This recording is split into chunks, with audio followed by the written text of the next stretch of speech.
या स्तुत्य उपक्रमामध्ये मला सहभागी करून घेतल्याबद्दल मी अकॅडमीचे मनापासून आभार मानते. मी रसिका चंद्रकांत वारले. मी ICICI बँकेत ॲज अ क्रेडिट अनालिस्ट म्हणून बिझनेस लोन डिपार्टमेंटमध्ये काम करते.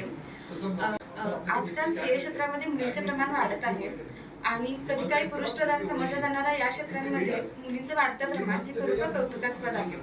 आजकाल CAचा रोल फक्त कंप्लायन्स पुरता मर्यादित न राहता ते ग्रोथ स्ट्रॅटजी मॅनेजमेंट इथपर्यंत पोहोचले आहेत आणि यामुळेच बँकिंग क्षेत्रात सुद्धा स्त्रियांचं जे योगदान आहे ते वाढत चाललेलं आहे. दृष्ट्या सुद्धा स्त्रियांना पैशाबद्दलचा समज पुरुषांपेक्षा अधिक असतो हे सांगण्यात येतं. या व्यतिरिक्त स्त्री ही रिस्क सायबर्स असते, इथिक्स ट्रान्सपरन्सी यावर जास्त कमिटेड असते आणि समाजानं वर्षानुवर्षाच्या जबाबदाऱ्या तिच्याकडे दिलेत, त्यामुळे ती जास्त डिटेल ओरिएंटेड आणि मल्टीटास्कर झालेली आहे.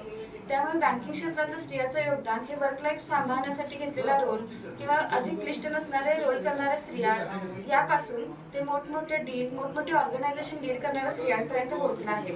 याचं उदाहरण आपण SBI bank, axis bank, ICICI bank या ऑर्गनायझेशन चालवणाऱ्या CEO कडून बघू शकतो.